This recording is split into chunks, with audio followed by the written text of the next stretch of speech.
افغانستان سے cease fire میں وقت کی حد مقرر نہیں، خلاف ورزی نہ ہونے تک معاہدہ برقرار ہے۔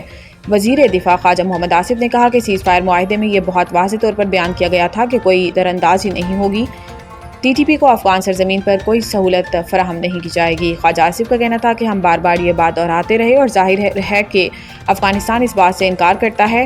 ترکی قطر نے زور دیا کہ بنیادی تنازع یہ ہے کہ افغانستان کی سرزمین یا سرپرستی ٹی ٹی پی کو پاکستان میں کارروائی کے لیے دستیاب ہے۔ ہم نے افغانستان کو بتایا کہ سب کچھ صرف ایک شک میں منحصر ہے۔ ان کا کہنا تھا کہ اس سیز فائر کے لیے کوئی وقت کی حد مقرر نہیں کی گئی، کوئی وقت مقرر نہیں کیا کہ ہم فلاں تاریخ تک دیکھیں گے اور پھر سیز فائر معاہدے کی توثیق کریں گے۔ جب تک نافذ العمل معاہدے کی خلاف ورزی نہیں ہوتی، ہمارے درمیان جنگ بندی کا معاہدہ موجود ہے۔ تورخم تجارتی گزرگاہ کی بحالی کے امکانات روشن، راہداری کھولنے کی تیاریاں مکمل۔ کسٹمز ذرائع کے مطابق تورخم ٹرمینل پر کل تک کسی بھی وقت دو طرفہ تجارت بحال ہونے کا امکان ہے۔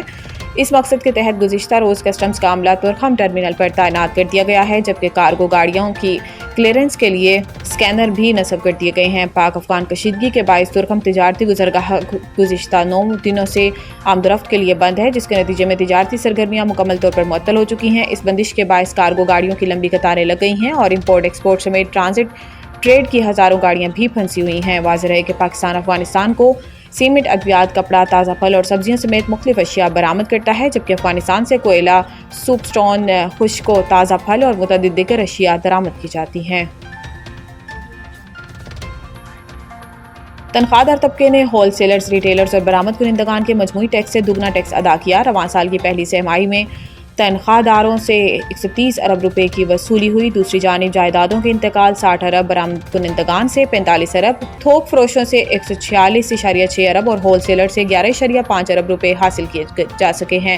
اس طرح قومی خزانے میں تنخواہ داروں کی جانب سے ڈالے جانے والا یہ حصہ کہ تاجروں، تھوک فروشوں اور برآمد کنندگان کی مجموعی ادائیگی سے زیادہ برآمد کنندگان کے مقابلے میں 3 گنا اور ریٹیل و ہول سیل سیکٹر کے مقابلے میں 5 گنا زیادہ ہے۔ تنخواہ دار طبقے نے پچھلے سال 545 ارب ٹیکس دیا۔ رواں برس ہدف 600 ارب روپے ہے۔ برآمد کنندگان، تھوک و پرچون فروش اور پراپرٹی ٹائکونز کی ٹیکس ادائیگی تنخواہ دار طبقے کے مقابلے میں نہایت کم ہے، جس سے ٹیکس نظام میں انصاف اور مساوات کے سوالات جنم لیتے ہیں۔ علی امین گنڈاپور کے ناقابل ضمانت وارنٹ گرفتاری جاری، گرفتار کر کے پیش کرنے کا حکم۔ اسلام آباد کی عدالت نے سابق وزیر اعلیٰ کے پی کے علی امین گنڈاپور کے وارنٹ گرفتاری جاری کر دیے۔ اسلام آباد کے ڈسٹرکٹ اینڈ سیشن کورٹس میں جوڈیشل مجسٹریٹ مبشر حسن نے سابق وزیر اعلیٰ خیبر پختونخوا علی امین گنڈاپور کے خلاف شراب و اسلحہ برآمدگی کیس کی سماعت کی۔ کیس کال ہونے کے باوجود علی امین گنڈاپور آج عدالت میں پیش نہیں ہوئے، جس پر عدالت نے مسلسل غیر حاضری پر ان کے ناقابل ضمانت وارنٹ گرفتاری جاری کر دیے۔ جوڈیشل مجسٹریٹ نے پولیس کو حکم دیا کہ علی امین گنڈاپور کو گرفتار کر کے آئندہ سماعت پر پیش کیا جائے، جبکہ کیس کی اگلی سماعت 28 اکتوبر تک ملتوی کر دی گئی۔ بھارتی دارالحکومت دنیا کا آلودہ ترین شہر قرار، لاہور بھی خطرناک آلودگی کی لپیٹ میں۔ عالمی خبر رساں اداروں کے مطابق بھارت میں دیوالی کے موقع پر آتش بازی کے باعث فضائی آلودگی خطرناک حد تک بڑھ گئی ہے، جس کے نتیجے میں دارالحکومت نئی دہلی کا ایئر کوالٹی انڈیکس 772 AQI تک جا پہنچا، جس سے ماہرین انسانی صحت کے لیے انتہائی نقصان دہ سطح تصور کرتے ہیں۔ بھارت میں دیوالی کی تقریبات کے اثرات سرحد پار پاکستان میں بھی محسوس کیے جا رہے ہیں، جس کے باعث لاہور سمیت پاکستان کے مشرقی شہروں کی فضا میں آلودگی نمایاں طور پر بڑھ رہی ہے۔ انڈیکس کے مطابق لاہور آج دنیا کا دوسرا آلودہ ترین شہر ہے، جہاں علی الصبح شہر کا ایئر کوالٹی انڈیکس 245 ریکارڈ کیا گیا، جبکہ دن بھر میں اوس انڈیکس 210 سے 240 کے درمیان رہنے کا امکان ظاہر کیا گیا ہے۔